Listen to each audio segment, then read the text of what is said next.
Hoje eu vou conversar com o desembargador Ivan Sartori, desembargador do Tribunal de Justiça do Estado de São Paulo. Foi inclusive presidente do tribunal. E a gente vai falar sobre o Brasil, sobre o processo Moro-Bolsonaro, sobre a tal da Furna da Onça. Oi, Leda, E, querida. tudo bem? Boa tarde, tudo bem? Boa tarde. Olha, é uma satisfação muito grande aí conversar com você, estar no seu programa, viu? Para mim é uma satisfação, Ah, que jornalista que você bom. é. Muito parabéns por o que tem feito, viu? Vou cumprimentar todos os Muito internautas aí. obrigada. E obrigada por ter aceito o convite da gente. Hoje eu vi o senhor na Band, no Aqui Agora, Amanhã nós estamos lá do novamente. Band com o Lacombe. Amanhã nós estaremos lá novamente. Ah, Pediram é? para voltar amanhã. É. Tá vendo? É um sucesso. Desembargador, o que a gente está vivendo no Brasil nesse momento? Uma pandemia com remédio politizando tudo, né? O cloroquina virou uma coisa de direita. Tem um processo contra o presidente e o Moro, tem a Funa da Onça, tem o Paulo Marinho denunciando. É muita coisa junto com a pandemia, não é não? O que eu penso, viu, Leda, sinceramente, tudo isso está servindo como um projeto de poder, né? A gente tem algumas pessoas aí, especialmente lá o governador de São Paulo, e com os outros governadores e prefeitos, né, e o pessoal da esquerda, há uma aliança conveniente aí, no sentido de tentar desestabilizar o governo, né? Porque, por exemplo, as nomeações que o Bolsonaro está fazendo são nomeações discricionárias. O presidente tem essa prerrogativa, com base, inclusive, na Constituição, em lei, né? Então, não é para causar celeuma. Por exemplo, o Alexandre Ramagem, nós vimos lá, era um homem que era de carreira desde 2005, tinha uma folha, uma ficha excelente de serviço, era um homem que tinha experiência, foi chefe da segurança do presidente, né? E aí houve essa celeuma, Alexandre de Moraes o ministro Alexandre de Moraes deu uma liminar, prevendo que iria acontecer alguma coisa. Antes disso também, Moro sai também antes disso, e inesperadamente age daquela forma como ele agiu. Eu não esperava, eu tenho o ministro Moro, ex-ministro Moro, como um homem assim que eu admirava, o trabalho que ele fez lá na Lava Jato, mas infelizmente quando eu vi a saída de Moro, eu fiquei assim muito decepcionado, porque nós já estamos enfrentando uma crise muito grande com essa pandemia, difícil, o Brasil está numa situação muito difícil, e ele sai, né, incendiando a coisa, pondo mais lenha na fogueira. E aí, infelizmente, o Procurador-Geral da República também vai e põe mais graveto, mais lenha ainda, entra com uma representação imediatamente, dando uma série de crimes aí para ser apurado, o presidente.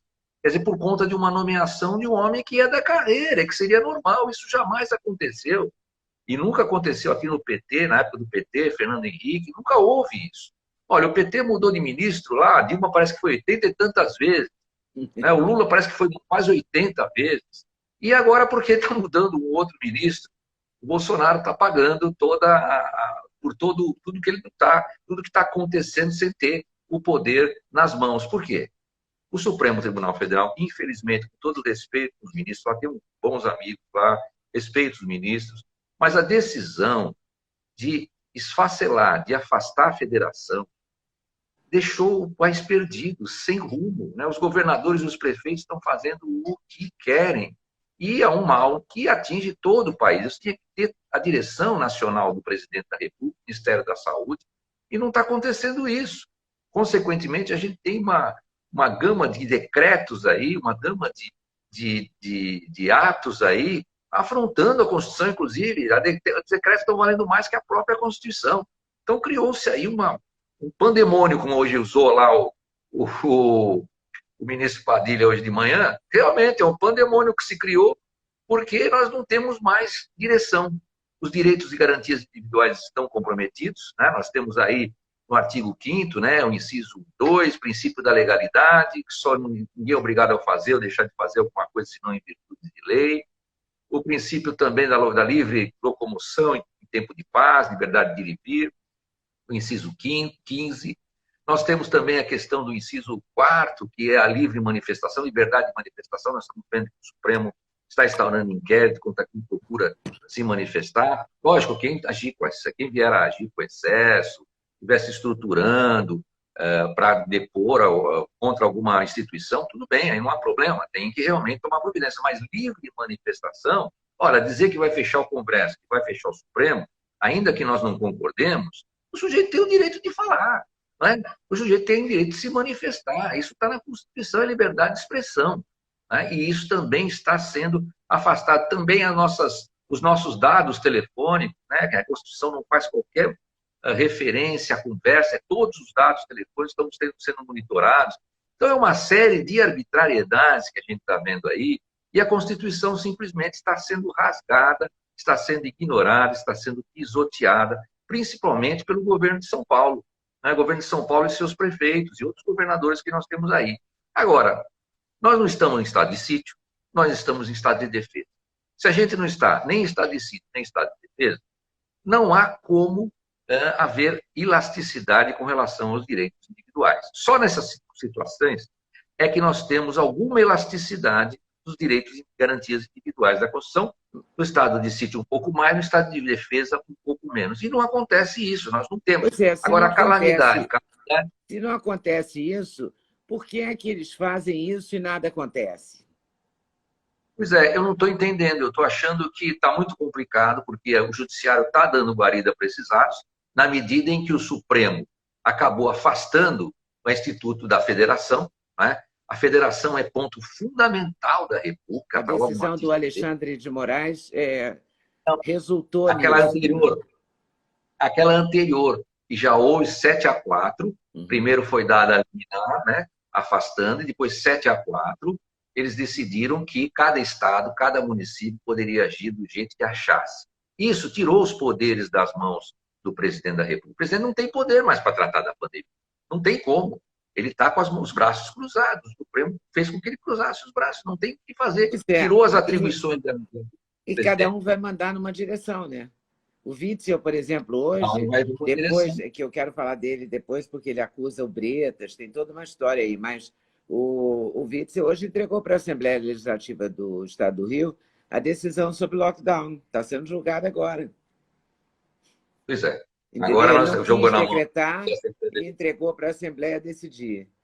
O Dória também o Witzel está lá. Nisso, mas ainda não entregou, né? Vai acabar entregando, né? E o pior de tudo é que ali existe toda uma coalizão, toda uma vamos dizer assim, uma aliança para desestabilizar o governo. O governo simplesmente vinha... Olha, eu não cultuo personalidades. O pessoal fala, você é bolsonarista, você é bolsonarista. Não sou. Votei no Bolsonaro, vesti a camisa quando era juiz, até houve um procedimento lá no CNJ contra mim por isso. Mas eu sou cidadão, me defendi e falo, eu sou cidadão, vou usar e vou fazer, tenho meus direitos políticos pela metade, evidente, o juiz não pode ser eleito, mas tenho meus direitos como cidadão. E eu vesti a camisa por um simples motivo, eu queria que o PT saísse. Só isso. Eu não sou bolsonaro, não sou bolsonarista. Agora, o que eu defendo? Eu defendo que esse presidente foi eleito pela maioria, pelo sufrágio universal, que ele governe, como governou Lula, como governou a Dilma, o Fernando Henrique. É só isso. E não há nada de grave que a gente possa imputar a esse presidente. Ora, mas o filho dele é isso. Bom, quero saber do presidente, né? Quero saber do presidente. Se tem alguma apuração, por exemplo, contra o Flávio. Isso não é problema do presidente. Isso é uma questão que o presidente não tenha nada a ver com isso. O presidente ele vinha num crescendo muito bom, fazendo ali uma limpeza, de modo geral, secando as fontes que eram destinadas, vamos dizer, de uma forma tumultuária para vários setores. Né? Isso também causou muita revolta. Ele fez com que as estatais de 70 bilhões negativos passassem para 70 positivos. Né? Pacote da Previdência já estava caminhando para o pacote da administração, da reforma administrativa, tributária. Isso ia sendo um crescendo e a coisa ia caminhar muito bem. Só que não se conformaram com essa, vamos dizer assim, essa secura, né, de recursos, né, e acabaram aí se depondo contra o presidente. E ele é um homem que também fala o que acha, o que pensa, né? Então, aproveitam isso né? para poder realmente desqualificá-lo. Agora, Nós temos que ver, o presidente falou isso, ou foi a público, ou não pôs a máscara, temos que ver o que ele está fazendo, o que ele fez até aqui. Ele é um homem honesto, só isso. Então, o que eu defendo? Que esse homem, como um homem honesto, tem que cumprir o seu mandato e tem que exercer as suas funções plenamente, coisa que o Supremo, infelizmente, está invadindo, interferindo e ingerindo em outros poder executivo. Isso é lamentável, porque nós estamos, inclusive, no desrespeito com a separação dos poderes. Isso Né? estamos há um tempo já, né? Não respeitamos a Constituição como deveria. Lembra do impeachment da Dilma, que o Lewandowski mudou no último minuto do segundo tempo? Então, acho que vem sendo desrespeitada, independente da direção ideológica de cada pessoa. Porque se a gente analisar friamente, qual é o crime que o senhor vê que o Bolsonaro tenha cometido que possa levar ao impeachment? Olha, eu não vejo nenhum crime, porque a nomeação do Ramage foi uma coisa natural, normal. Fizeram aí um carnaval com essa história, né, que poderia haver um conchavo, etc. Não vejo Mas nenhum aí seria um conchavo. crime futuro, né? Mas é um crime futuro e seria um crime seria futuro. exatamente uma coisa que simplesmente uma simples conjectura de uma possibilidade de haver um crime. Isso não existe. Uhum. Você não pode ser julgado por uma coisa que possivelmente possa acontecer. Né? E ainda por cima, o procurador-geral, que também é um homem que está colocando lenha na fogueira, com aquela representação de diversos crimes. Essa né? representação, o senhor considera errada? Considera equivocada? Eu considero que essa representação foi assodada, considero que ele imputou diversos crimes ao presidente, um deles até nem tem definição clara na doutrina, que é a obstrução de justiça, né, um crime que está previsto na lei de organização criminosa, e diversas situações ali que ele praticamente acabou tisnando, acabou manchando, procurando manchar a imagem do presidente. É o chefe do poder. E o ministro Celso de Mello, que também tem o máximo respeito o meu professor, amigo do meu pai, mas ele, infelizmente, também, quando ele deferiu a abertura do inquérito, ele praticamente condenou o presidente. Como é que você condena o presidente, faz um juízo de valor, um juízo de mérito, numa decisão preliminar dessa? Né, numa decisão delibatória, né, prévia. Né? Então, isso também complicou muito a situação do presidente. Acho que o procurador-geral deveria aguardar a poeira baixar, ver qual a situação que se apresenta e fazer uma representação, talvez, mais isenta, sem que houvesse essa carga, né, essa canetada tão forte em cima do presidente. Porque, afinal de contas, a gente tem que preservar a imagem do presidente e não tentar desqualificá-lo. Isso depõe não só contra o presidente, mas contra a própria presidência, contra a própria República, contra o Brasil, contra o povo, que está enfrentando uma pandemia. O povo está aflito, o povo não está trabalhando, o povo está sofrendo. Né? Eu, da minha parte, penso que o tratamento com relação a essa pandemia deveria ser bem diferente, porque o Brasil é muito desigual, tem uma extensão continental, há diferenças de toda a sorte, 40% ou mais de 40% do território nacional, o Estado é completamente ausente, sempre foi ausente, ora é governado pelo crime, ora não tem quem governe, ora não se chega lá, não tem saneamento, não tem estrutura. Como impor uma quarentena no Brasil todo não tem sentido, e não está sendo cumprida essa quarentena. Nesses lugares onde o Estado nunca esteve, a quarentena não está cumprida. E esse pessoal todo transita pelo território nacional, pelas cidades, pelos lugares, e a doença vai se transmitindo. Por isso que o isolamento não está, essa quarentena radical não está funcionando. É uma situação complicada. Eu entendo que deveria ser no âmbito da recomendação, com educação, informação, campanha, como sempre foi, regimentar os líderes comunitários, para que esses líderes comunitários conscientizassem as pessoas que são afetas, né? E aí fazer uma grande corrente e se manar com o povo, fazer um trabalho cooperativo, né? Fornecendo máscaras, fornecendo todos os insumos necessários para que o povo pudesse realmente sair dessa quarentena de uma forma mais adequada.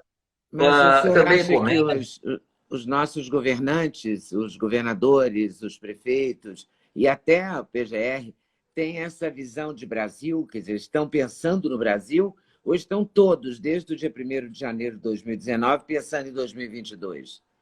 Porque eu nunca vi uma eleição tão precocemente discutida. Né? Nos outros mandatos, no mandato do Lula, no mandato da Dilma, no mandato do Fernando Henrique, ou do Itamar, ou do Collor, ninguém ficava discutindo a eleição seguinte no primeiro dia. Do Bolsonaro, não, é como se não fosse possível o Bolsonaro ter sido eleito, né? Não, não é possível esse cara ser eleito. Então, vamos partir para a próxima eleição, vamos ignorar os próximos 4 anos, torná-los difíceis para chegar em 2022. Mas vai demorar um tempo, né? Porque até chegar 2022 vai demorar um tempo. E a gente vai. E aí veio essa pandemia, que também foi uma falta de sorte grande, porque o Brasil estava se levantando, né? Pois é. Se fizesse dessa forma, né, houvesse uma cooperação com o povo, uma explicação. Não, criou-se um pânico, né, foram impostas diversas medidas arbitrárias por decreto. Por exemplo, teve aquele episódio aqui a Santos, por exemplo, fecharam a praia, o prefeito fechou a praia. O prefeito não poderia nunca fechar uma praia. Aí ele traz um termo de delegação que ele poderia explorar a praia, mas ali está claro que ele tem que deixar o acesso aberto à praia ao povo. E ele não tem jurisdição para isso. Mas é calamidade, tem a pandemia. Bom, nós temos a Lei 13.979 que não delega isso ao prefeito. E não há qualquer delegação. E se tratando de bem da União, artigo 20, inciso 4, só a União poderia praticar essa interdição. Por que não fazer uma coisa racionalizada, um sistema de alternância, de rodízio, né? Inclusive no funcionamento dos estabelecimentos, mantendo o distanciamento, o uso de máscaras, a higienização, evitar aglomeração, tudo bem, poderia medidas para que se evite aglomeração, tudo isso para que o povo pudesse sair com mais tranquilidade. Conclusão, o povo está sem trabalhar, a miséria está crescendo, o desemprego está crescendo, que as empresas estão quebrando, né? A morte certa, várias empresas, e nós vamos partir para o caos, porque logo, logo, já caiu muito a arrecadação, nós não vamos ter recursos para as políticas públicas, especialmente da saúde, mesmo porque muita gente está em casa, doente, e está adiando o tratamento que devam ser submetidos lá nos hospitais. Essa gente está adiando esse tratamento que deve ser submetido. E não comparece nos hospitais, não comparece nos médicos, não comparece nos ambulatórios, nos lugares que eles deveriam tratar essa doença. Então, vai haver uma demanda tal com esse represamento que não vai ter condições de realmente assumir isso, de dissolver isso, de dar conta dessa demanda. Então, é um problema muito sério que está ocorrendo. O senhor acha que há um conjunto de decisões voltadas para o caos? Quer dizer, aí a gente gera o caos e do caos a gente parte para outra coisa, depõe o presidente. Eu acho que, uma guerra civil. Porque eu acabei de ver aqui que a Justiça do Rio hoje, agora, nesse minuto, prorrogou as medidas que mantêm os presos fora dos presídios até o dia 15 de junho. Quer dizer, o Rio já tem bandido suficiente solto sem serem presos. Aí você pega os presos e soltam os presos. As favelas são uma população muito importante, onde não há saneamento básico, onde as ruas são estreitas, o maior índice de tuberculose do Brasil é na Rocinha, e isso já é caótico por si mesmo, né? Aí você coloca vários ingredientes como se fosse um bolo, esse bolo vai crescer. O que eles querem com isso? Onde é que a gente vai parar? Querem o caos mesmo. Eu acho que é um projeto político no sentido de se estabelecer o caos. Logo, logo vão convidar os caminhoneiros também a pararem, né? Se estabelecer o caos, o povo nas ruas, uma dificuldade muito grande, tudo já está acontecendo. E aí, com isso, partir para a deposição do presidente, vítima, qualquer coisa desse tipo. E é pensado, é caso pensado, porque não é possível, em sã consciência, que se não permita, que se bloqueie completamente as pessoas do trabalho. E, ademais, nós temos o artigo 1º, inciso 4º, que é fundamento da República, e não poderia ser afastado nem no estado de sítio, nem no estado de defesa, fundamento da República, a livre iniciativa e o trabalho. Isso não poderia ser nunca afastado, nunca poderia ser ignorado, como está sendo dessa forma. E o povo sofrido não consegue manter a quarentena, mesmo porque ninguém tem condições de fazer uma quarentena num barraco que tem 10 pessoas, 15 pessoas, ou num local que as casas, os imóveis são todos muito próximos. E a situação vai ficando cada vez... comida mesmo, né? Quer dizer, com fome miséria, quarentena. Olha, miséria, índice de criminalidade aumentando, inclusive essa história de soltar os presos, isso para mim é o fim da picada do dia. Uma desembargadora soltou o preso com 24 anos de condenação, o crime mais grave do Código Penal, extorsão, mediante sequestro seguido de morte. Ela simplesmente, por conta do Covid, soltou esse preso. Eu não quero criticar qual é, conheço, tenho muito respeito por ela, mas eu não concordo com a decisão dela, né? E acho que é o que está acontecendo, se generalizando, soltando os presos para que não haja ali um caos no sistema penitenciário, quando deveria haver um tratamento diferente, quando deveria haver agir de uma forma mais racionalizada e esses presos mais perigosos permanecerem efetivamente no cárcere, porque o cidadão é que está sofrendo. O cidadão agora ele está com a pandemia, em pânico, ele está sem emprego, sem poder comer, e os bandidos todos nas ruas, né? E ainda sem ter nenhum lazer, sem ter nem condições de sair de casa. Isso é um absurdo. Isso está Isso é um acontecendo barril nesse de país. pólvora, né? Pólvora. Eu Um não sei o barril que de vai rolar pólvora. nesse país. Hoje, inclusive, estourou na porta da Alerj, de novo, no Rio de Janeiro. Já teve uma manifestação violenta. Outro dia eu vi uma imagem, não sei se você ouviu, de uma briga de ambulantes contra a loja americana, que é uma loja grande, né? Viu? As lojas americanas abertas e o ambulante impedido de trabalhar. Você tem Pois uma é. disparidade que eu não consigo entender por quê, sabe? Não consigo saber a quem interessa esse Eu não sei caos. porque o judiciário, eu não sei porque todo o judiciário está encampando isso. Parece que é uma mentalidade que está se espalhando e os governadores vão conseguindo enlear, vão conseguindo Travou. efeito que eu não entendo completamente como pode acontecer. É um efeito de mentalidade, de convencimento, mesmo porque o governador tem muito poder, ele tem orçamento na mão, né? Então, o governador tem muito poder diante dos outros poderes, diante dos demais. Então, ele Mas consegue mesmo diante realmente. do judiciário, Olha, infelizmente, eu estou vendo o judiciário fazendo de joelhos para esses governos. Infelizmente, eu estou vendo isso. Alguns conscientes, outros inconscientes. E a gente sabe que também o judiciário e também a Câmara, o Legislativo, de modo geral, as assembleias, é gente de classe média que está realmente com medo dessa doença. Eles estão em pânico, a classe média está em pânico. E eles têm condições de prolongar uma quarentena dentro de casa tranquilamente. Eles têm os seus ganhos, têm o seu conforto, e se esquecem que a maioria do povo não tem isso. A maioria do povo quer trabalhar, precisa trabalhar, porque tem que trabalhar hoje para comer, na hora do almoço para comer à noite. Então, é uma situação complicadíssima. Agora, você sabia, Leda, que nós temos uma súmula vinculante, a súmula vinculante 11 do Supremo Tribunal Federal, que proíbe as algemas dos presos nos tribunais. Isso foi criado pelo Supremo e nós vimos justamente cidadãos de bem serem presos por crime nenhum. Porque o crime do artigo 268, algemados, serem algemados, presos, arrastados, né, interpelados de uma forma violenta, aqui em Santos também vi isso.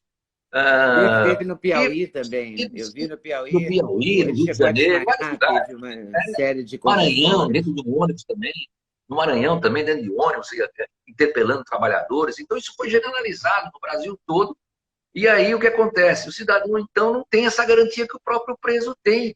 Quer dizer, existe essa tal súmula vinculante que permite ao Supremo dizer o que diz a Constituição. De modo que se a Constituição disser que aquilo é preto e o Supremo disser que a Constituição diz que aquilo é vermelho, passa a valer a súmula vinculante. É quase um poder absoluto no Estado, no Estado que eu acho que seria um Estado de Direito não seria adequado, de poder ditar o que a Constituição diz, né? Que passa a ser um constituinte. O Supremo acaba caindo, alçando como um constituinte. E mais, o Supremo já vinha num ativismo judicial muito forte, com o negócio do racismo, que estenderam a homofobia, nada contra, eu acho que deveria haver lei, inclusive, contra a homofobia, etc.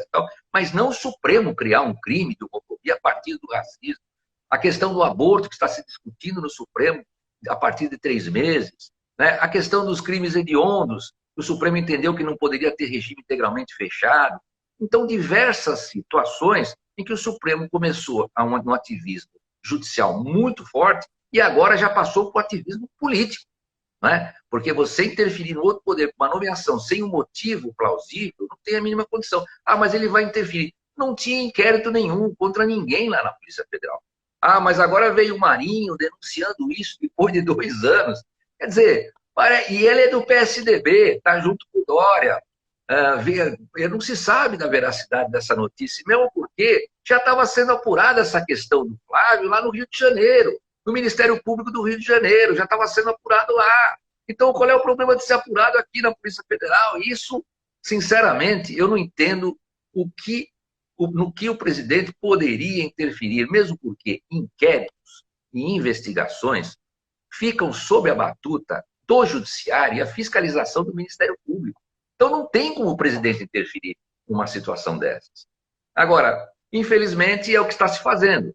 São ataques e mais ataques, ataque da imprensa, decisões judiciais contrárias, principalmente partindo do Supremo, procurador-geral também agindo contrariamente, e de uma forma que a gente viu, que a gente vê que é um tratamento totalmente desigual em relação aos outros presidentes, aos presidentes que passaram por aqui. Então, o Lula, por exemplo, fez o que quis, mudou a Polícia Federal inteira em um determinado momento. Acabou mudando todos os cargos, não concordou com determinadas situações, acabou mudando todos os cargos. Por que o Bolsonaro não pode mudar 2 cargos da Polícia Federal? Principalmente o chefe da Polícia Federal, que tem que responder, que tem que levar um relatório efetivamente de inteligência, né? E essa acusação de que ele quer ter afinidade com as pessoas, ninguém vai nomear alguém com quem a gente não tem afinidade. Nem numa casa você não vai querer ter uma diarista com quem você não tem afinidade. Não é? Porque olha, lá você no vai tribunal, conseguir trabalhar com ela. É normal isso. Lá no tribunal, por exemplo, a gente tem os assessores de confiança, pode ser nomeado até fora dos quadros do tribunal. Eu preferi nomear sempre dos quadros do tribunal. Mas são pessoas que são próximas a mim, pessoas que eu confiava, em quem eu confiava. Claro. São cargos de confiança. Você vai querer o quê? O inimigo trabalhando para você para sabotar seu trabalho? Será que é isso que tem que ser feito, né? Então, o Rio de Janeiro, por exemplo, o Rio de Janeiro tinha um governo que não era simpático ao governo federal. Era uma situação em que houve uma parada, inclusive, de inquéritos ali, e não houve determinadas apurações com relação àquela questão do porteiro, que procurou envolver, procuraram, a imprensa envolver o Bolsonaro naquela questão da Marielle, e a Polícia Federal simplesmente não era ativa nesse sentido de trazer uma resposta. Então, diante disso, eu acho que era natural que o superintendente ali fosse substituído. Né? É um cargo de confiança também. Agora, o ministro Moro, ele fechou o ministério. Ele era uma queda de braço entre o presidente e ele, quem teria os homens de confiança nos órgãos do referido ministério. Então, o Moro entendia que deveriam ser os homens da confiança dele, enquanto o presidente queria homens da confiança também dele. Então, ficou essa queda de braço, o Moro blindou o ministério, como se o ministério não fosse da assessoria da presidência. Como se não fosse parte do governo federal, né? Fosse uma coisa à parte. Como se não fosse parte do governo federal, como se não fosse da assessoria da confiança do presidente. Então, isso gerou um problema sério. Olha, quando ele chamou o Moro de cara, eu sabia que ia dar problema. Nós tínhamos certeza, porque o Moro é juiz, é um cara independente, é um sujeito que pensa diferente, o presidente sempre pensou diferente, a gente está vendo isso agora. Né? E isso realmente, esse dia, essa saída do Moro, era certa. Isso ia acontecer efetivamente. Agora, só não esperava que ele ia fazer dessa forma. É uma forma que realmente não condiz com a pessoa do ex-ministro. É um homem de bem, um homem de caráter, que não deveria ter tido essa atitude, que é uma atitude que não está em harmonia com o seu proceder passado. Você acha que ele tomou essa atitude pensando em 2022 também? Olha, o que se passa na cabeça, o que se passou na cabeça dele, infelizmente a gente não vai saber. Mas pode bem ser, porque não é possível que se marque uma coletiva, né, a revelia do presidente, um homem que teve a confiança do presidente, que teve o respeito do presidente, e faz uma coisa dessa, né? E com denúncias vazias, porque as denúncias eram vazias. Agora procuram reforçar, agora o PSDB procura reforçar com esse Marinho. Esse homem é um homem suspeito, porque ele justamente cobiçava o cargo do senador, do Flávio. Né? Ele é o suplente do Flávio. Se o Flávio cair ou tiver que entregar o mandato, ele é o principal interessado. E o beneficiário, né? Ele é o beneficiário. Então, quer dizer, depois de 2 anos, ele veio com uma denúncia, sendo do PSDB, candidato à prefeitura pelo PSDB, ele veio com uma denúncia dessa, né? E, ademais, o Jair Bolsonaro nem presidente era, né? Não era antes do segundo turno, né? Então, É. que poderia ter influência na polícia, poderia ter vazado o negócio. Mas se vazou uma coisa dessa, né? Se realmente vazou, então tem que ser responsabilidade do delegado que fez com que isso vazasse. Mas o vazamento, por outro lado, não impediu qualquer ação da Polícia Federal. Tanto que o desembargador Abel Gomes, que era o responsável por esse caso, ele disse, olha, não poderíamos fazer a operação antes disso, porque era época eleitoral. Não haveria possibilidade de se prender ninguém. Então, nós tivemos que adiar para novembro, para 8 de novembro. E por isso que a operação foi realizada. E a operação se deu. E possivelmente não tenha havido o envolvimento do Flávio nesse caso, porque o Rio de Janeiro já estava apurando lá, o Ministério Público do Rio de Janeiro, a Polícia Civil do Rio de Janeiro, já estava apurando a situação e o próprio tribunal, né, porque ele era deputado, então tinha prerrogativa de foro no Tribunal de Justiça, o próprio Tribunal de Justiça já estava apurando lá a conduta do Flávio. Então, por isso que a Polícia Federal nem se envolveu nessa situação, O doutor nesse Ives caso. Gandra, que é um jurista respeitado, né? Muito consciente, professor de direito penal, diz que esse processo não vai dar em nada. O Que vai Ives ser Gandra é uma arquivado. pessoa que eu gosto muito, um grande amigo. Ele também é professor de direito tributário, né? Ele é um E ele é uma querido, né? sumidade. E ele realmente, esse processo não é para dar em alguma coisa, não vai dar em nada e não tem que dar em nada. Porque não há absolutamente nada de consistente para que esse processo prossiga, Vai para só que haja gerar uma desgaste denúncia. político e vai ser arquivado, é isso? É um processo político. Político. E você vê que o processo é político, que o ministro, com a devida vênia, se envolveu politicamente, já adiantando condutas negativas, como se o presidente fosse um criminoso. Criminoso por nomear um cidadão que é da corporação, que tem todo o cabedal, que tem toda a qualificação para assumir o cargo, tanto que a própria Polícia Federal confiava no Ramagem, tanto que ele era o chefe da segurança do então eleito presidente da República, e se aproximou do presidente, era um amigo recente, e o presidente acabou confiando, é o homem que ele tinha que nomear. Era isso que tinha que acontecer. Infelizmente, houve uma ingerência muito forte, um desrespeito muito forte à separação de poderes, né, à independência dos poderes. Isso é cláusula fundamental, mais que as cláusulas pétreas, que é a razão de ser da Constituição, né, da democracia. E aconteceu justamente isso. Agora, até liberdade de expressão já não se pode ter. Quer dizer, a manifestação que houve ali da direita, resolveram estar em inquérito, ou quem falou contra o Supremo, resolveram falar em inquérito. Ora, o cidadão tem o direito de se manifestar. Ah, mas ele falou em fechar o Supremo e fechar o Congresso. Tá, ele falou isso? Falou errado? Ótimo, é um direito dele. Ele não está se movimentando para que isso aconteça, ele não está se estruturando para que isso aconteça. Então, se ele quer falar, ele tem que falar, já dizia Voltaire, e quem fala, na verdade, é a biógrafa dele que atribuiu essa frase. Olha, eu posso não concordar com uma palavra que você disse, mas eu defendo até a morte o direito de dizer, e é isso que tem que acontecer. Esses inquéritos têm todos que ser arquivados, isso não tem o mínimo sentido. Agora, 2 manifestantes foram transferidos para o CDP. Né? Então, eu não sei o que está acontecendo nesse Brasil, nunca se viveu. Nunca vi uma ditadura dessa, uma situação extrema dessa. A Constituição não tem mais valor, está rasgada. Um decreto de governador e de prefeito passando por cima da Constituição e o judiciário aplaudindo, de modo geral.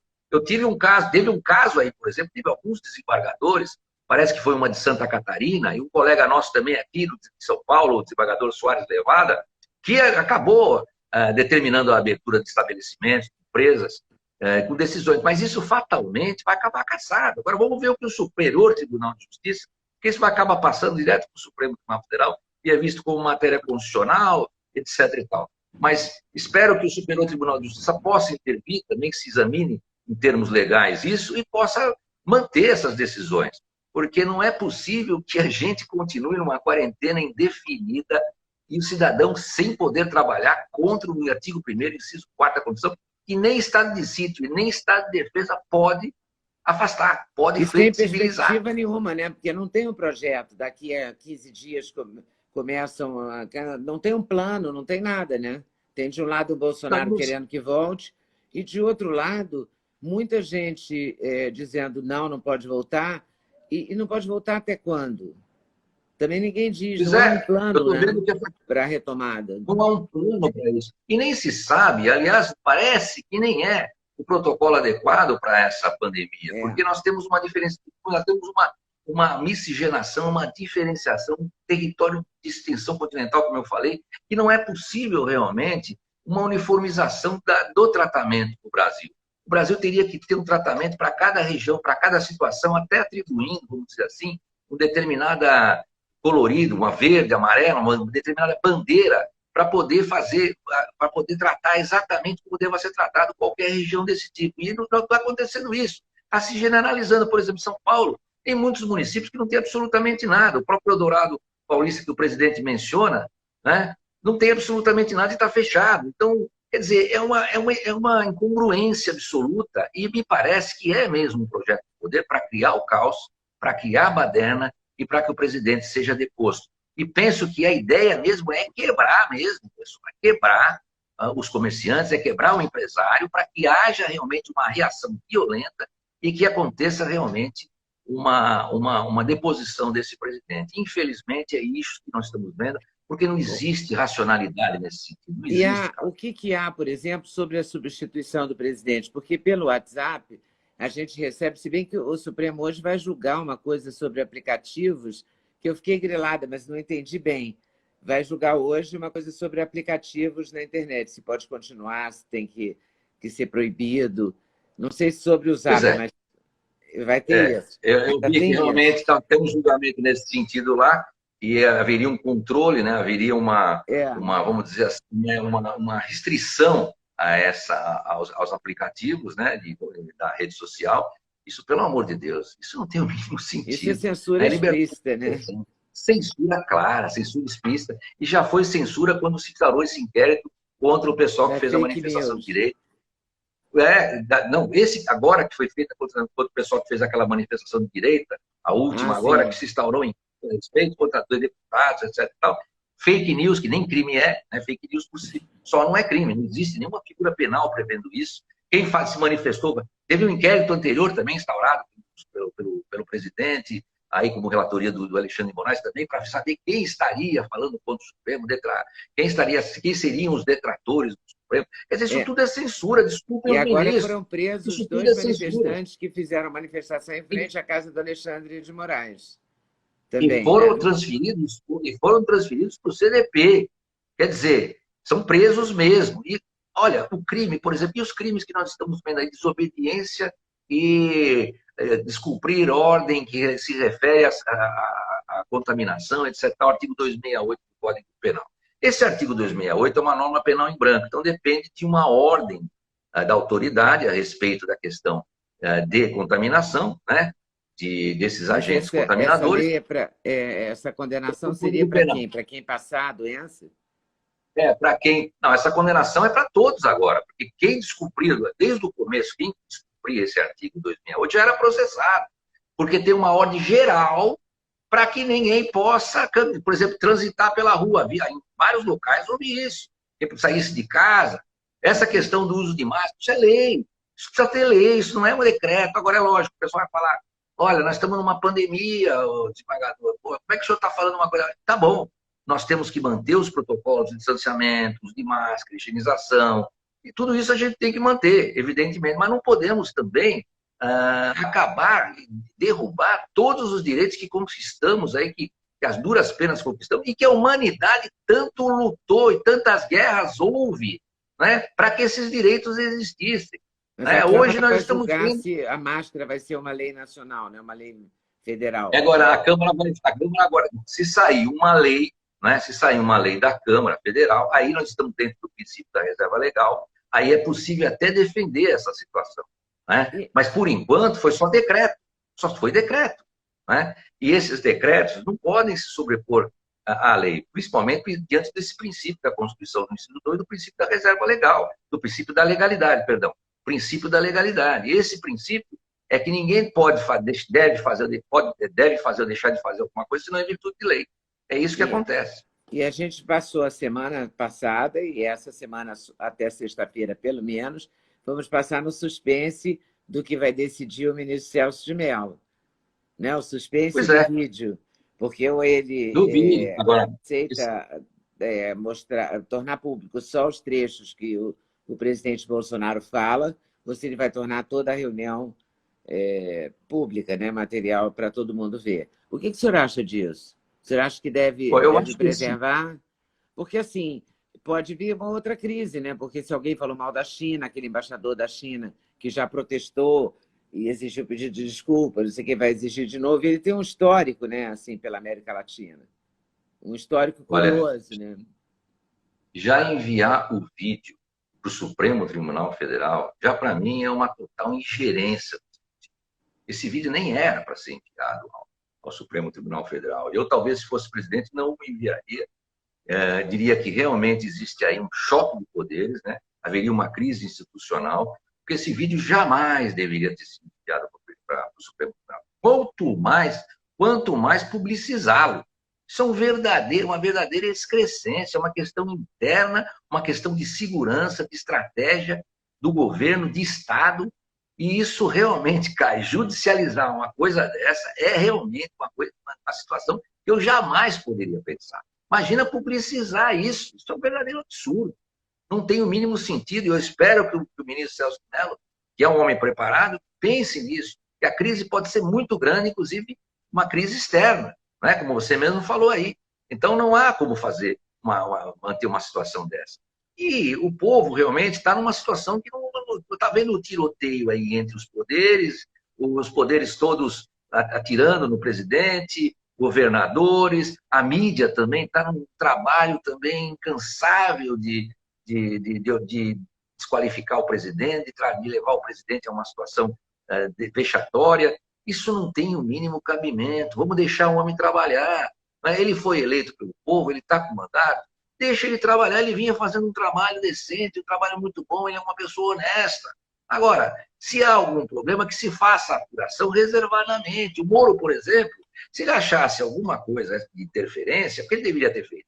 Sair do ministério amigavelmente, protocolarmente, como profissional, e depois, se quisesse, sigilosamente, poderia ter feito uma representação com o devido resguardo. E a Procuradoria e o próprio Supremo deveriam ter se resguardado a figura do presidente. Dessa forma, eles estão não desestabilizando o presidente, estão desestabilizando todo o país, toda a economia, porque essa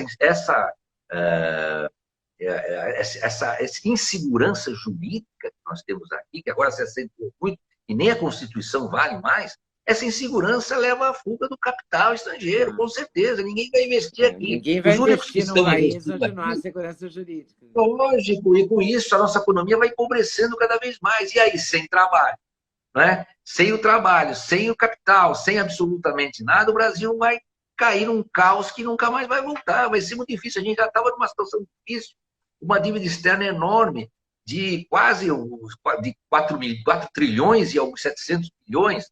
Então, isso é uma situação que realmente vai levar o país a um caminho que não vai ter volta. E parece que esses homens não estão raciocinando, principalmente o governador de São Paulo, que é um homem que está à frente da locomotiva do país. 36% da arrecadação vem de São Paulo, né? É o país, é o estado que leva essa federação, que é a locomotiva dessa federação. Então, ele está criando um problema e ele não aceita conversa, ele não aceita nenhuma flexibilização. Me parece que é mesmo um projeto de poder. E antes do carnaval, ele dizia que o vírus não era nada, que era uma simples gripe, que não era absolutamente nada, exatamente o discurso que o presidente vinha tendo. E o carnaval saiu, e ali o carnaval, com certeza... O presidente fez uma nota alertando sobre o vírus em março, antes do carnaval, não foi? Ele decretou estado de calamidade. Ele já tinha decretado estado de calamidade. Já também.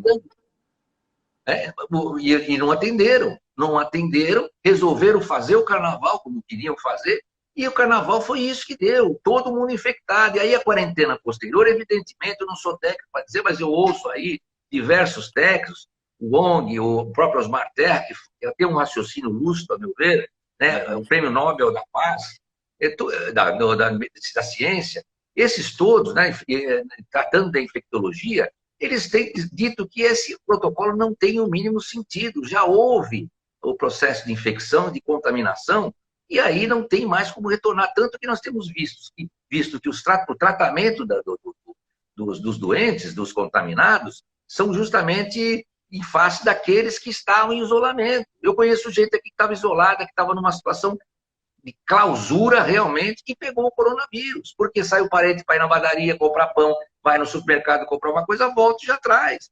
Então, isso não tem o mínimo sentido, ainda mais que essa quarentena só pode ser aplicada em parte menor do povo. Parte do povo que tem condições de você fiscalizar.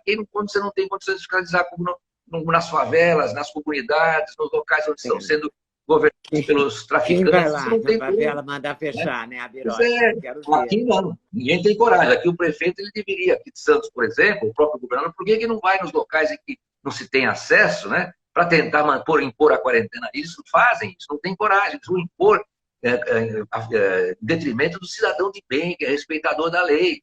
Né? Isso é que é o problema. E os bandidos todos soltos, à vontade, será que esses bandidos criminosos estão cumprindo a quarentena? Eu fico pensando cá comigo, né? Porque todos, você pôr na rua o cidadão matou, extorquiu, matou o cidadão por sequestro, etc. E tal. Como é que é isso, gente? Nós estamos vivendo num país que realmente não tem absolutamente nenhuma segurança, nem jurídica, nem segurança pública. Algum outro país do mundo soltou os presos? Eu não vi. Eu não vi nenhum outro país soltando preso. Aliás, isso já era uma ideia crescente aqui no país, e nós temos a lei de execução penal, que é bastante condescendente com a criminalidade, né? Com a progressão. Depois também na Constituição a pena máxima de 30 anos, de cumprir pena de 30 anos, e essa condescendência da lei de execução penal já se vinha no entendimento. Aquela figura que eu esqueci o nome, jurídica, que o preso, logo que é preso, ele tem audiência de custódia. A audiência de custódia, que também é um facilitador, né? A audiência de custódia foi criada lá no Supremo, né? Lá no Conselho Nacional de Justiça na época, né? Inclusive até quem foi idealista foi um colega nosso aqui no Tribunal, que passou assessoria, Tribunal de Justiça de São Paulo, que passou assessoria lá da presidência, do Lewandowski, e aí criaram essa audiência de custódia. Isso também criou uma situação levou a uma situação caótica, porque simplesmente se queria saber se do próprio preso, se ele havia sofrido violência, ou se houve alguma contenção mais violenta. Ora, isso não é motivo para soltar um preso. O que tem que fazer? Tem que fazer o seguinte: o preso, se ele sofreu alguma violência, alguma situação desse tipo, que se faça o exame de corpo de delito, isso já existia, e que se apure eventual abuso de poder. Agora, na pessoa que provocou essa tortura. Exatamente. Agora, isso violência. não é motivo para que se relaxe a prisão. Não é motivo para que se relaxe a prisão, não é motivo para que se ponha esse cidadão na rua. E criou-se aí uma mentalidade de abrir as portas geral, né? Um abolicionismo completo, e isso realmente sempre vem em detrimento do país. Agora, a pandemia liberou geral, todo mundo está solto, não tem.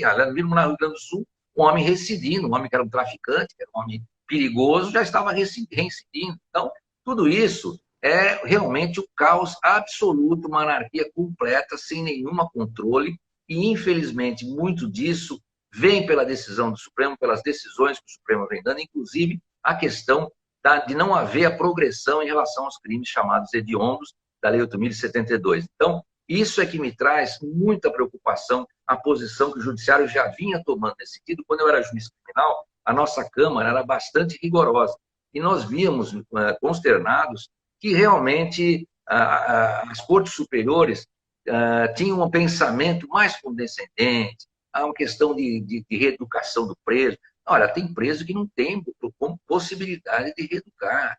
Tem preso que não tem condição de você chamar de reeducando. São criminosos perigosíssimos, né? São pessoas que realmente vão oferecer sempre perigo para a sociedade. E isso não se coaduna com a lei de execução penal. Aplicou-se de uma forma... Aliás, na lei de execução penal, havia o exame criminológico obrigatório, né? Hoje, não há necessidade disso, e o juiz nem precisa considerar o exame criminológico. Então, mudou a lei, mudaram a lei e ficou nesse sentido. Então, é uma condescendência com o preso. É uma condescendência com o preso que vai contra a coletividade, não se prestigia a vítima, e agora aconteceu exatamente isso na pandemia, nessa situação que nós estamos vivendo. É muito triste, Leda, é muito triste. É triste. A Câmara aprovou o uso obrigatório de máscaras em todo o país, agora de tarde. E o Rodrigo Maia, antes de eu vir conversar com o senhor, eu vi na TV, ele deu uma entrevista a dizer, não só defendendo o adiamento sem data do Enem, como o adiamento das eleições. O que vai dar uma certa confusão, porque o ministro Barroso já tinha dado uma entrevista, ele agora é o presidente do Tribunal Superior Eleitoral, né? E ele deu uma entrevista dizendo que não gostaria de alterar o calendário eleitoral. Pois A é, eleição não é houve um 4 de entendimento. outubro. O Enem é, sei lá, outubro, novembro. E eles querem mudar Pois o é, Enem. E querem mudar é as uma interferência. eleições. É uma interferência no outro poder, da mesma forma, agora a Câmara está É, agora a realmente Câmara quer intervir, tendo uma dizendo que ingerência nos vai outros ser poderes, adiada, mas né? sem prorrogação de mandato. Bom, então tem que haver a substituição pela Casa Legislativa, pelo presidente da Casa Legislativa, né, em Não, tem que ter os dois turnos prefeitura, no em governo. dezembro, talvez, né? O que vai É. ser também uma Agora, grande confusão. eu vejo que vai haver uma grande confusão e essa pandemia simplesmente não está levando a um acordo que a gente poderia ter com tranquilidade em prol, não só da economia, mas em prol do cidadão, da cidadania, da sobrevivência. Estão todos perdidos, então não sabem o que fazer. O Bruno Covas, por exemplo, criou aquele rodízio de par ímpar, que se viu que era um absurdo. Né? Ele já sabia que ia acontecer aquilo, É, durou, sei lá, 2 dias, né? o transporte público de haver aglomeração no transporte público. Ele fez, ele criou aquilo. Isso é evidente, era óbvio que ele teria que revogar. E muita gente acabou até alugando carro, né, para poder escapar do rodízio, né? E houve a modificação posteriormente. Agora, é uma situação que a gente não pode nem imaginar. Eu não imaginaria, no meu pior dos pesadelos, eu não imaginaria que nós iríamos viver uma situação dessa. Né? Eu estava crente aqui, meu pensamento, colocar com meus botões, que o judiciário, os magistrados locais iriam brecar isso. Não. Sabe que o procurador-geral de Justiça daqui de São Paulo, por exemplo, ele foi nomeado pelo governador Dória e ele teve metade dos votos do primeiro colocado, quase a metade dos votos do primeiro colocado. E logo que ele entrou, ele já foi agindo em prol dessa quarentena. Né? Houve já uma instrução para o Ministério Público, de voto geral, para que essa quarentena fosse exigida judicialmente. Né? Então, você veja que existe aí toda uma aliança, de modo geral, né, para que o caos se multiplique, o caos se instale. E é isso que a gente não pode permitir. É um verdadeiro absurdo. Agora, tudo isso foi ocasionado, repito, por aquela decisão que depois foi mantida por 7-4, que acabou com a federação. Simplesmente fez letra morta da Constituição em relação à instituição da federação. Isso, se fosse o presidente da República ou outro mandatário, levaria ao impeachment. Artigo 85 da Constituição Federal. Né? Isso levaria ao impeachment, né? Contra a integridade da federação. Isso levaria, Ao inclusive... impeachment do juiz do Supremo? Olha, eu não estou querendo dizer do impeachment do juiz do Supremo, mas se fosse o presidente que fizesse isso, que ignorasse a federação, ele seria realmente... Ele seria empichado. Seria empichado por quê? Porque o artigo 85.1 diz justamente isso, que atentar contra a federação é crime de responsabilidade. Também a lei dos crimes contra a segurança nacional também fala sobre a questão de atentar contra a federação. Então, veja, é uma situação muito séria, muito grave. Então, leis a gente tem, né? Pois é. Nós temos um sistema legislativo. Né? Agora, Bom, quando é que a gente vai sair? Como é que a gente vai sair dessa quarentena? Eu acho que nem os governadores sabem como sair, né? Eu acho que não tem. Agora eles estão jogando para cima do legislativo. O legislativo vai realmente seguir a ser feito manada, né? É o efeito manada, porque se inventou isso, importou-se isso de alguns países mais adiantados, inclusive a Alemanha, etc. E tal, e aí transportou-se isso, transpôs isso, houve uma transposição disso para cá, para o Brasil, e resolveu-se que esse seria o protocolo. Aí surgiu o efeito manada e todos embarcaram nisso, principalmente esses integrantes de poderes que são da classe média, né? Que têm medo da pandemia, que têm receio da pandemia, estão com muito receio, pânico, para dizer a verdade, que foi também imposto e que também foi criado e vem sendo fomentado pela mídia, pela grande mídia, com algumas exceções.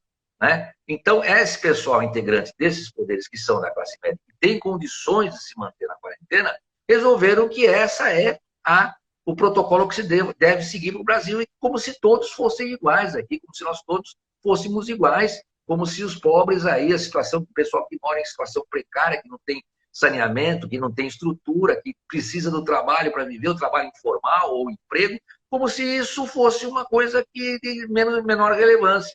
Quando nós vamos ver depois, simplesmente, uma queda da arrecadação, repetindo, e políticas públicas prejudicadas, inclusive na área da saúde, que vai sofrer uma demanda avassaladora com o represamento que nós estamos vendo por conta desse pânico do... O presidente Bolsonaro falou que não vai chegar uma hora que não vai ter dinheiro para pagar os servidores. O governador de Minas Gerais, que pegou um estado muito deficitário, ele me deu uma entrevista aqui no Instagram, que já está no meu canal, em que ele diz que dia 15 ele só pagaria a segurança e a saúde, porque ele não tinha dinheiro para pagar o resto. Agora, eu acabo de ver aqui que, com o voto foi a deputada Alana Passos, a que votou, que definiu, né? O lockdown na Alerj foi derrubado. Quer dizer, no Rio de Janeiro, o projeto que daria plenos poderes ao governador para decretar o lockdown foi rejeitado. Pelo menos isso. Bom, pelo menos isso, né? Já é alguma coisa. Agora, o Rio de Janeiro já estava numa situação... porque o Rio de Janeiro já está caótico bastante, né? O lockdown só tornaria tudo pior. Completo caos. O Rio de Janeiro já era um estado praticamente recuperável. Agora, com a pandemia, né, e com essas diretrizes que estão sem trabalho, sem o emprego, eu não sei onde nós vamos parar. E, pelo visto, essa quarentena não vai caminhar indefinidamente. E vai haver aí muita miséria, né? Muita miséria. O índice de criminalidade vai aumentar bastante, já somado com os presos, isso já somado com os presos que estão aí na rua. O cidadão pode virar uma guerra civil generalizada. Dá muita uma guerra civil generalizada. Eu acho que vai gerar uma guerra civil generalizada. Nosso tempo está acabando, eu lhe agradeço profundamente a entrevista aqui, muito obrigada. E amanhã ou depois eu coloco no YouTube. Tá bom? No meu canal. Tá bom.